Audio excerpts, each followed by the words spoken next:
Good morning students. 11th class Hindi के अंतर्गत जो प्रकरण आज हम शुरू करने जा रहे हैं वह है संस्कृत खंड में संकलित तृतीय अध्याय सदाचारोपदेश है। सदाचारोपदेश शब्द का अर्थ होता है सदाचार का उपदेश। इस पाठ में हम कुछ श्लोकों के हिंदी अनुवाद को समझेंगे। तो आइए सबसे पहले श्लोक को देखते हैं। समगच्छध्वं समवदध्वं समवो मनांसि जानताम देवा भागम यथा पूर्वे सज्जनाना उपासते। सम अर्थात साथ साथ या मिलकर, गच्छध्वं अर्थात चलो, सम मिलकर, वदध्वं बोलो, सम मिलकर, वो मनांसी का अर्थ होता है मनो को, जानता जानो, और मिलकर अपने मनो को जानो। मिलकर मनो को जानो अर्थात सभी अपने मनों में एकता स्थापित करो। मिलकर चलो, मिलकर बोलो और मिलकर अपने मनों में एकता स्थापित करो। देवा भागम यथा पूर्वे सज्जनाना उपासते। देवा देवता भागम भाग को यथा जिस प्रकार पूर्वे पहले, सज्जनाना का अर्थ होता है ज्ञानपूर्वक, उपासते उपासना करते थे। देवा भागम यथा पूर्वे कि जिस प्रकार पहले देवता ज्ञानपूर्वक अपने भाग को प्राप्त करके उपासना करते थे। जिस प्रकार पहले देवता ज्ञानपूर्वक अपने भाग को प्राप्त करके उपासना करते थे या पूजा करते थे। दोबारा से देखेंगे। मिलकर चलो, मिलकर बोलो, मिलकर अपने मनों में एकता स्थापित करो। जिस प्रकार से पहले या पूर्व समय में देवता ज्ञानपूर्वक अपने भाग को प्राप्त करके उपासना करते थे। दूसरा श्लोक देखेंगे। कुर्वन्नेवेह कर्माणि जिजीविच्छेतं समः एवं तव्ये नान्यथेतो अस्ति ने कर्म लिप्यते नरे। कुर्वन्न वे अर्थात कुर्वन, एव और इह। कुर्वन करता हुआ, एव ही, इह इस संसार में, कि इस संसार में ही करता हुआ कर्माणि कर्मों को, जिजीविषेच्छतम यानी कि जिजीविषा और इच्छतम। जिजीविषा जीने की इच्छा करते हुए, इस संसार में मनुष्य को अपने कर्मों को करते हुए ही शतम अर्थात 100 वर्षों तक जीने की इच्छा करनी चाहिए। एवं इस प्रकार तव्य तो ना अन्यथो तो अस्ति, ना अन्यथ तो अस्ति, ना अन्य और अस्ति, नहीं अन्य दूसरा, अस्ति है, इसके अलावा अन्य कोई उपाय नहीं है। ने कर्म लिप्यते नरे, लिप्यते अर्थात लिप्त नहीं होता है, और इससे मनुष्य कर्म में लिप्त नहीं होता है। इससे बचने का अन्य कोई उपाय नहीं है, या इससे अन्यथा या इससे दूसरा कोई मार्ग नहीं है, और इससे मनुष्य कर्म में लिप्त नहीं होता है। दोबारा देखेंगे कि इस संसार में मनुष्य को कर्म करते हुए 100 वर्ष तक जीने की इच्छा करनी चाहिए। इस संसार में मनुष्य को कर्म करते हुए ही 100 वर्ष तक जीने की इच्छा करनी चाहिए, क्योंकि इससे बचने का अन्य कोई उपाय नहीं है, और इससे मनुष्य कर्म में लिप्त नहीं होता है या कर्मों के बंधन में लिप्त नहीं होता है। अगला देखेंगे।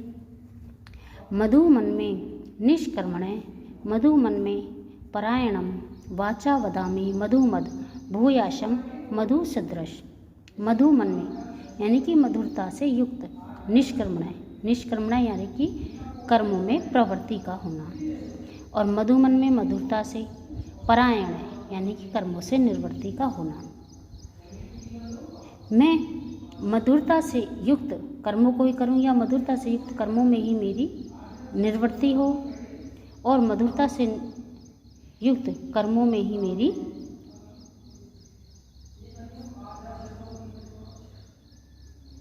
निवृत्ति हो, मधुरता से युक्त कर्मों में ही मेरी प्रवृत्ति हो और मधुरता से युक्त कर्मों से ही मेरी निवृत्ति हो।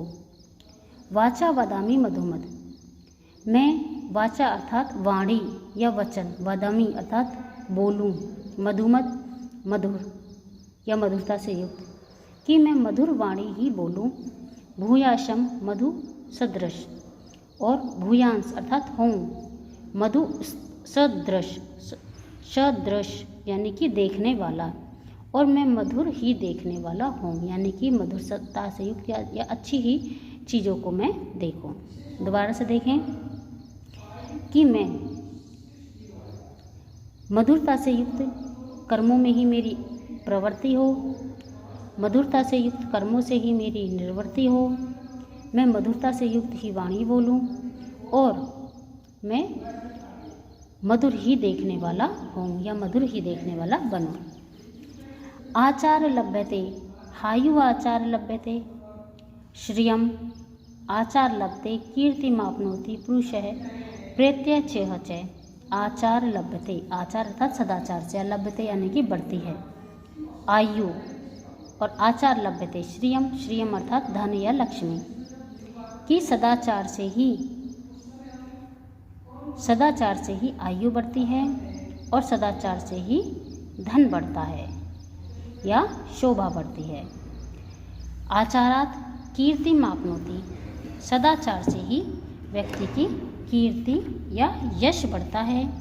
पुरुष है मनुष्य का, प्रेत्य चेह च, प्रेत्य अर्थात परलोक में और चेह, चेह यानी कि इस लोक में, च और सदाचार से ही मनुष्य की कीर्ति बढ़ती है, चाहे मनुष्य इस लोक में हो या परलोक में।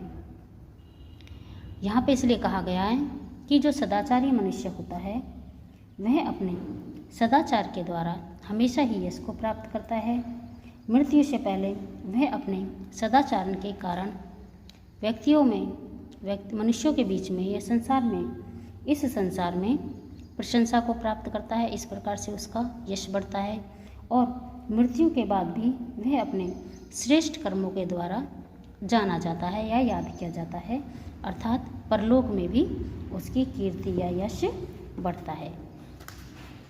दोबारा से अनुवाद को देखेंगे कि सदाचार से ही व्यक्ति की आयु बढ़ती है और सदाचार से ही व्यक्ति का धन बढ़ता है, सदाचार से ही मनुष्य यश को प्राप्त करता है और सदाचार से ही मनुष्य यश को प्राप्त करता है, चाहे वह इस लोक में हो, इस संसार में हो या परलोक में हो, अर्थात मृत्यु के बाद। सदाचार से ही मनुष्य इस लोक में भी और मृत्यु के बाद भी अर्थात परलोक में भी यश को प्राप्त करता है। ये नास्तिका निष्क्रियाश्च गुरुशास्त्र उल्लंघिने अधर्मज्ञा दुराचारस्ते भवन्ति गतायुष।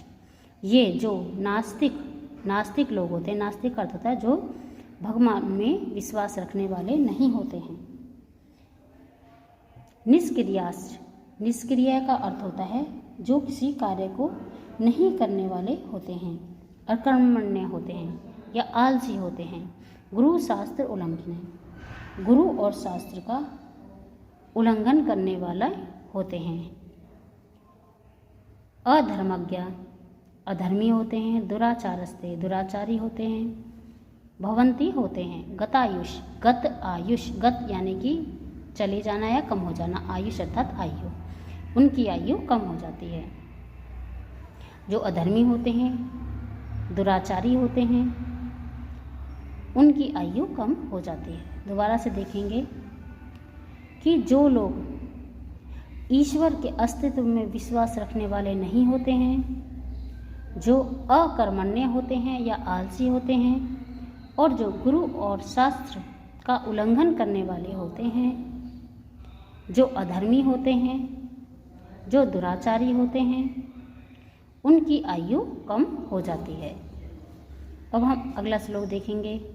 ब्रह्मे मुहूर्ते बुध्येत धर्मार्थौ चानु चिंतयेत उत्थाय याचम्य तिष्ठेत पूर्वां संध्यां कृतांजलि।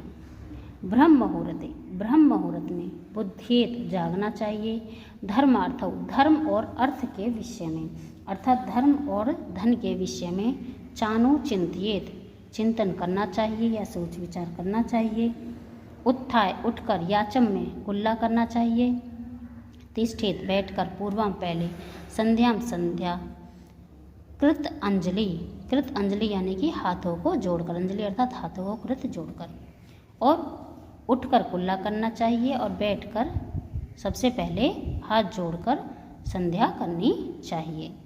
दोबारा से देखेंगे। ब्रह्म मुहूर्त में जागना चाहिए, धर्म और अर्थ के विषय में चिंतन करना चाहिए या सोच विचार करना चाहिए, उठकर कुल्ला करना चाहिए और बैठकर सबसे पहले हाथ जोड़कर संध्या करनी चाहिए।